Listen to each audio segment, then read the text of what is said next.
step out from the darkness, uncover our freedom and brightness, and share His love with all.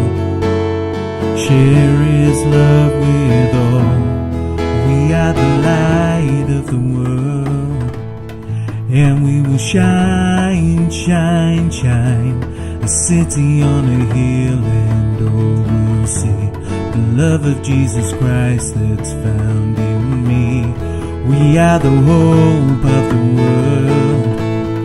Open your eyes and see, a city on a hill cannot be hidden.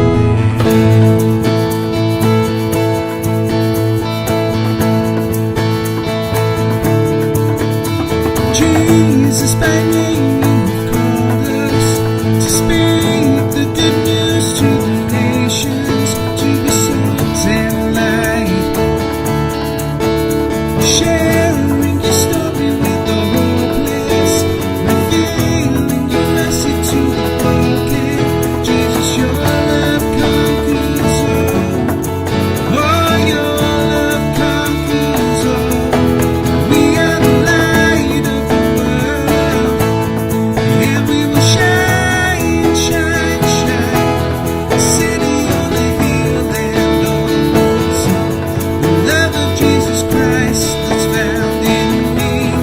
We are the hope of the world. Open your eyes and see, a city on a hill cannot be hidden.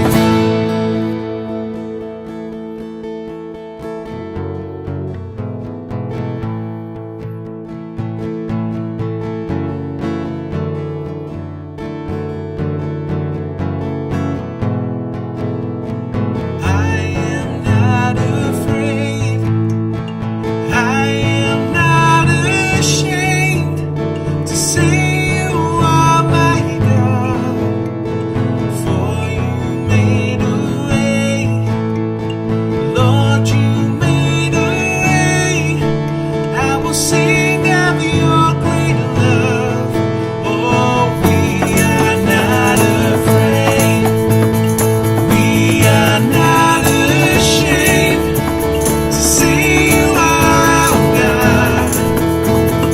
For you made a way, Lord, you are the way. I will sing of your great love. Yes, I will sing of your great love. We are the light of the world. Yeah, we will shine, shine, shine, a city on a hill, and all will see the love of Jesus Christ that's found in me. We are the hope of the world. Open your eyes and see, a city on a hill cannot be hidden. A city on a hill cannot be hidden. Oh, the city on a hill cannot be hidden.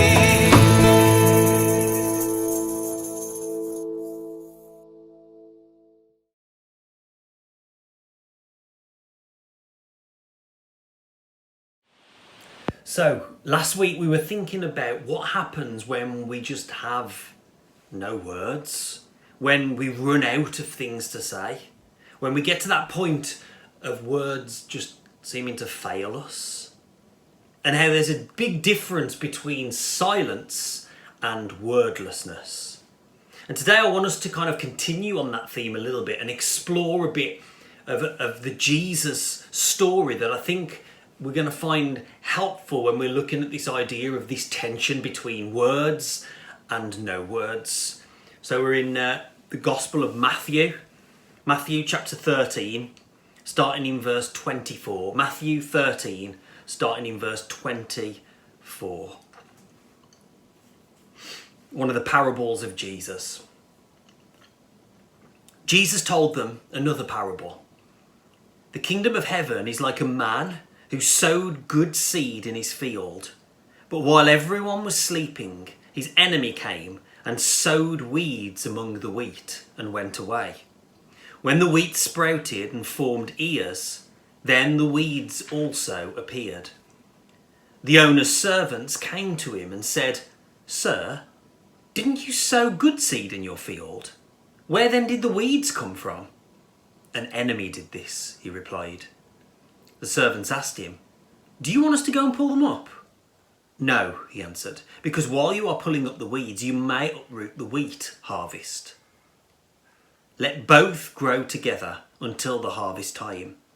At that time, I will tell the harvesters first to collect the weeds and tie them in bundles to be burned, and then gather the wheat and bring it into my barn." Okay, so this is a parable told by Jesus. It's a story. Jesus wasn't the only one to use parables. This way of telling stories to teach truths, to help people to understand, was a tool that many rabbis during Jesus' time would have used as well. This wasn't something that was just unique to Jesus, but it's a story. It's a metaphor. And over again in the Gospels, there are people wanting to know more, wanting more words, more light to be shed on what Jesus is doing and what Jesus is talking about. And over again, Jesus chooses to show us what the kingdom of heaven is like through these kinds of stories. So first off, the first question is, what's a parable? One writer that I like calls parables ever-changing resemblances. Well, that's good. See, Jesus never tells us what the kingdom of heaven is exactly, does he? He just keeps saying the kingdom of heaven is like, or the kingdom of heaven, I'm reminded of that by this. We keep getting these ever-changing resemblances. It's a bit like this, and it's kind of like that. Francis Spufford, another author that I like, talks about parables like this. He says, it's like a tiny seed. It's like a big tree. It's like something inside you. Like a pearl you'd give everything to possess. Like wheat growing among weeds. Like the camel climbing through the needle's eye. Like the way the world looks to children. Like a servant making good use of a master's money. Like getting a day's pay for an hour's work. Like a crooked magistrate who has fixed your case in your favour. Like a narrow gate, a difficult road, a lamp on a stand. Like a wedding party. Like a wedding party where all the original guests have been disinvited and replaced by random passers-by. Like yeast in dough. Like treasure. Like a harvest. Like a door that opens whenever you knock. Or like a door that you have to bang on for hours in the middle of the night until a grumpy neighbour wakes up and lends you a loaf. The kingdom of heaven is like whatever all those likenesses have in common. So we're going to spend just a short bit of time looking at this story. And it's one of those stories. It's one of those ever-changing resemblances. It's one of those, the kingdom of heaven is like stories. When you look at a parable, you should never just take everything from one of these stories on its own, on a standalone. That's why there are so many examples given, and it's like this and it's like that. One story doesn't contain the whole. That's why Jesus told so many. But there's something about this particular story that's unique. Something that will help us to put together what Jesus was getting at, and to help us get a better hold on the bigger story that Jesus is telling. Something in this story is speaking to us today about this issue of wordlessness. The first thing to notice is where this story is located. See, we read it from the Gospel of Matthew, and it was from the 13th chapter of Matthew. And Matthew is a book where one man is trying to show who Jesus is and what Jesus is getting at by telling a long string of these kinds of stories. You can read all sorts of books written about this book. And one thing they'll tell you is that you can basically split the book of Matthew in two, straight down the middle, one half and another half. Chapters 1 through 12 is one section, and then chapters 13 through 28 is another section. And between the two halves, there is this very definite shift in what it seems like the author is trying to do and trying to get at with this story. You see, chapters 1 through 12 have been known and called the Christ book, where in these first 12 chapters, it's all about trying to help us to understand who Jesus is. And then the second half of the book, chapters 13 to 28, have been called the church book. This is where it shifts its focus onto what it is to be the church, or to use the terms that Jesus would have done, what it is to be the people of the kingdom, or what it means to be a follower of Christ. And because this story is found where? In chapter 13, we know that this particular story, this particular parable, this ever-changing resemblance is being told to us to try to help us to explain what it is to be a Jesus follower. And this parable is special because it's one of only a very few of these parables that Jesus told where afterwards Jesus explains what that story means. So we've had the story, so we better hear the explanation from Jesus. Just to jump a bit further on, verse 36. Then he left the crowd and went into the house. His disciples came to him and said, "Explain to us the parable of the weeds in the field." He answered, "The one who sowed the good seed is the Son of Man. The field is the world and the kingdom. The field is the world and the good seed stands for the people of the kingdom. The weeds are the people of the evil one, and the enemy who sows them is the devil. The harvest is the end of the age, and the harvesters are angels. As the weeds are pulled up and burned in the fire, so it will be at the end of the age. The Son of Man will send out his angels, and they will weed out of his kingdom everything that causes sin and all who do evil. They will throw them into the blazing furnace, where there will be weeping and gnashing of teeth. Then the righteous will shine like the sun in the kingdom of the Father. Whoever has ears, let them hear." Now, even though, as I said, Jesus does explain the parable, he explains that story that we just heard, it's still pretty ambiguous. Like, Jesus kind of explains this story for us. It kind of leaves us with more questions than it answered. Jesus says, "The one who sowed the good seed is the Son of Man." Now, this term or this title, Son of Man, goes right back into the Hebrew Bible, into the Old Testament. It's this word or title that was used to describe the Messiah, the promised one. So we can assume that this is Jesus. And then he goes on, the field is the world. The good seed is the people of the kingdom. Okay, well, that kind of makes sense. And then it says, the weeds are the people of the evil one. People of the evil one? What does that mean? And then the harvest is at the end of the age. And again, it's a bit foggy on what that actually means. The harvesters are angels. It seems like somehow by Jesus explaining the story to the disciples, it's making it more mysterious. By adding more words to this story, it seems to be taking us further away from the meaning and not closer to it. So I want to just give us 3 observations that I'd like to offer today from this story. First one is this: the weeds and the wheat grow in the same place. That seems really obvious in this parable, doesn't it? But a lot of the time we seem to forget that, or we pretend that it's not true, or we act like Jesus never said it, or that it somehow doesn't apply to us now in 2020. But here in this story, very clearly, Jesus is saying that the world is a field, and there is wheat and there is weeds growing all together. The field is full of both of those things. It's not that over here is one field and that's full of wheat, and over there is this other field and that's full of weeds. No. And it's not even that half of this field is weeds and half of this field is wheat. No.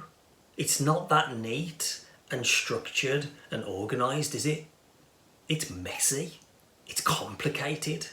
It's difficult to get our heads round. And taken, as we've seen already, in the context of this being for us as the church, Jesus is saying, wherever you go and whatever you do, you will see and you will feel and you will experience this truth, that there are weeds and there are wheat right next to each other. It's about yes and no. It's about words and wordlessness. And this is what the world's like, isn't it? Wheat and weeds growing in the same place. It's why now, in the time we find ourselves in, you can watch the news and you can see that people were panic buying and rioting and being selfish and doing all sorts of horrible things. And then in the same breath, there were people devoting their time to deliver food parcels, or going and volunteering somewhere, or using their time and their abilities to create face masks and visors and all sorts of other things. There is wheat and there is weeds growing in the same place. So that's observation number one. Second observation from this little story from Jesus is this: weeds don't come from God. See, it'd be fantastic if this story dealt with the difficult issue of evil. If we could look at this story and somehow crack the code and go, this is why good things happen and this is why bad things happen. So therefore, if I just do A, I will get this. But it doesn't. Jesus doesn't do that in this story. Here, simply, Jesus is acknowledging that something that we deep down all know, especially in the time that we're in right now, the world is broken. The things happen the way they shouldn't. That something's not right. There are weeds everywhere. Jesus says to these original disciples and to his audience 2,000 years later that there are wheat and there are weeds all over the place. And if that's how your life feels right now, then you are just simply confirming the truth that Jesus says. If your life right now feels like that jumbled up mixture of wheat and weeds, then you're confirming this story. So people are celebrating the fact that they're getting so much more quality time with their family and loved ones over this period, over this season that we find ourselves in. That they're being able to learn new ways to appreciate all those intimate details of life. But at the same time, those same people are mourning the fact that their kids are missing important milestones at school. And that other people are missing important milestones in the lives of their family and friends that they're not able to see and spend time with. We can't celebrate birthdays like the way we normally do. We're missing Violet and Daisy crawling and walking. I haven't even got to hold Jude yet. And it's both celebrating and mourning at the same time. It's wheat and it's weeds all together. And Jesus doesn't try and explain why this is the case, why it is in the story and why it is in our lives. That's not the point, apparently, of this story. For as much as we might want Jesus to explain, he doesn't. He just holds it up for us. He says, here it is. He says, behold. This is reality. This is the way things are. But this isn't a story that's trying to explain it. It's not trying to explain the why, it's just saying what is. And then the third observation, don't pull out the weeds. And this is a real head scratcher when you're reading this story, because this feels like the exact opposite of what you should be doing, doesn't it?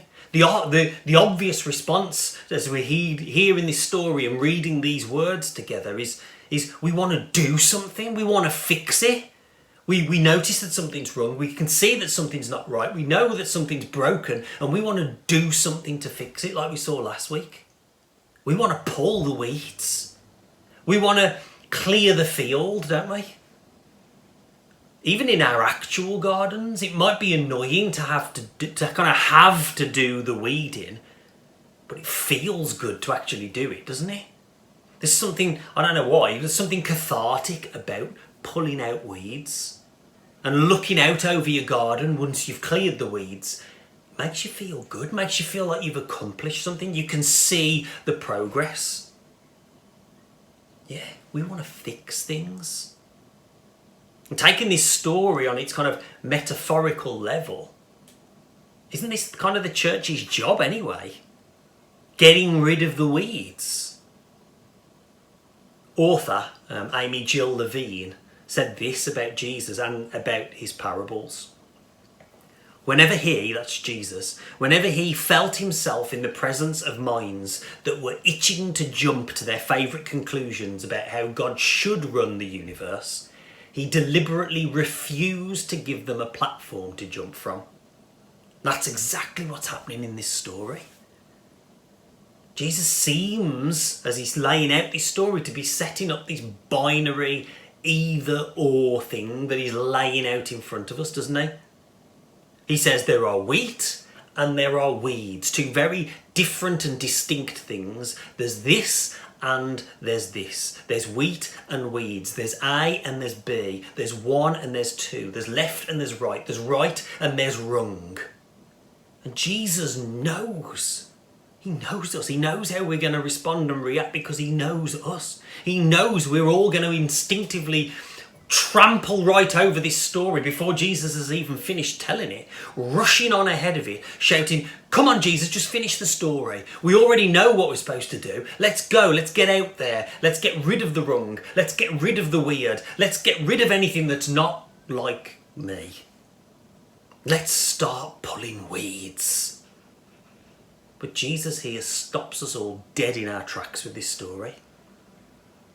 Because some of us have read or heard this story, we've already got our gardening clothes on, and our gloves, and our weeding tools and gadgets, and our weed killer sprays, and we are ready. But Jesus says, stop. Don't get rid of the weeds. Wait, what? As a church, we all instinctively do that. Wait, what? The kingdom of heaven should be like a golden field, full of only beautiful wheat. Like a sublimely filmed Terrence Malick movie, or that scene in Gladiator, where it's that idea of heaven where his hands are running through the wheat field. Definitely not a field full of wheat and weeds. But Jesus says that's exactly what it's like. And Jesus says that if we try and pull the weeds, then we'll end up pulling the wheat too. If we try and act too early, or if we try and act at all in this story, we're going to do more harm than good. We're going to pull the wheat as well as the weeds. Now, one of the theories behind this parable is that in that time and in that part of the world, when you grew wheat in your field, there was a certain type of weed that would grow amongst the wheat. And both of those plants together, when they were still in their plant form, would look pretty much identical. The wheat and the weed would look the same. You couldn't tell the difference between the two. Until it was time for harvest. Until the grain was visible. It wasn't until the wheat had bore its fruit that you could tell which was which, that you could distinguish between the two. So So as I've been sensing all the way through this kind of epidemic and lockdown and social distancing, this season that we're still kind of finding ourselves in now, it's as if in this story, Jesus is telling us to slow down. See, yes, there's wheat and there's weeds, but it's a lot harder to tell them apart than we might think. We have to slow down. We have to slow down long enough to notice the yes and the no, and slow down long enough to be able to behold, and to slow down long enough to get to that place of wordlessness. See, if we just go out on our weed pulling mission, which feels like the natural thing to do, Jesus says, don't do it. Because we don't know what we're looking for. Why? Because that's not our job.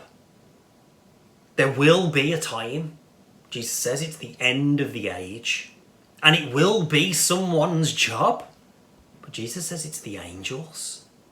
See, it's not the right time, and it's not our job. And if that's all that Jesus was getting at in this story, then, as the Hebrews say, Dayenu, it would have been enough. But this is a parable. And parables, just like onions and just like ogres, have layers. So to go deeper, we need to read a bit of Jesus' explanation of this story once again. So verse 38 says this: "The field is the world, and the good seed stands for the people of the kingdom." So who are the servants in this story? Well, to know that, we need to go back and hear the original story, not the explanation of the story, but the actual story that Jesus told. So in verse 25, it says this: "But while everyone was sleeping, his enemy came and sowed weeds among the wheat and went away. When the wheat sprouted and formed ears, then the weeds also appeared. The owner's servants came to him and said, 'Sir, didn't you sow good seed in your field? Where then did the weeds come from?' 'An enemy did this,' he replied. The servants asked him, 'Do you want us to go and pull them up?'" So who are the servants? You see, nowhere afterwards in the explanation that Jesus gives on this parable, when he's saying the field is this and the wheat is this and the king is this and the weeds are that and the enemy is this and the people who will pull up the weeds are this. Nowhere in that explanation does Jesus say the servants are. He doesn't even mention them in his explanation. It's as if Jesus knows that the second that we're given this wheat and weeds story, we're going to jump all over it and say, yes, let's go and pull out the weeds. Let's go and deal with the bad guys. And Jesus squashes that straight away and he says, no, don't pull out the weeds. That's not your job. Because according to Jesus' explanation here, who are the church? Who are the Jesus followers in this story? Who are the kingdom people? They're the wheat. We're not the servants. That's just another step away from the weed pulling process. We're not even the servants that wanted to pull the weeds. In this story, we are the wheat. We're not even the servants. We're plant life. So as far as this story is concerned, and as far as Jesus is concerned here, what it means to be the church today, what it takes to be a kingdom people, is we need what? To be planted. We need to be rooted in that field amongst the weeds. And then we need to bear fruit. Jesus says to us, you want to know where you fit in this story? You be the kingdom, you bear the fruit. See, it's not about being against the weeds. This parable isn't about us doing something. It's about us being something. We're all invited to be the wheat in the field. Jesus is saying, you be the love, you be the joy, you be the peace, you be the justice, you be the hope. In 2020, when all of this coronavirus and all of this upheaval and all of this craziness and all of this loneliness and anxiety and depression and people worrying or stressing or getting angry, all of this mess in the field, within that, you be the wheat. Because this is way more than just arguing about when the church should reopen or when you should wear a mask, or why pubs can reopen but theatres can't. This is way more than just arguing over whether we should pull up weeds or not. I think if we're honest, we're all at our best when we are planted and rooted and growing and fruitful. But on the flip side of that, we are all at our worst when we are trying to pull the weeds.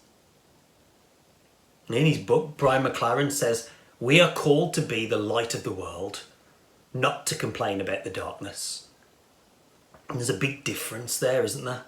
There's a massive difference between complaining and wanting to pull out the weeds around us and then just growing and bearing fruit in a field. There's a big difference between desperately doing and simply being. And in this parable, Jesus is inviting us all not to do weed pulling, but to be wheat. So today, are you known for what you're against more than being known for who or whose you are? Am I anti-weeds or am I wheat? In my life, am I trying to grow and bear fruit, or am I trying to weed something out? Are you anti-weeds or are you wheat? This simple and yet profound and difficult story and statement from Jesus is an invitation for all of us to stop doing the weed pulling and start being the wheat. Just be. And that is how we come to this state of wordlessness. We are called not to worry about the weeds. Don't worry about the weeds in your life today. Don't worry about the weeds in your world today. Jesus says we are called to be wheat.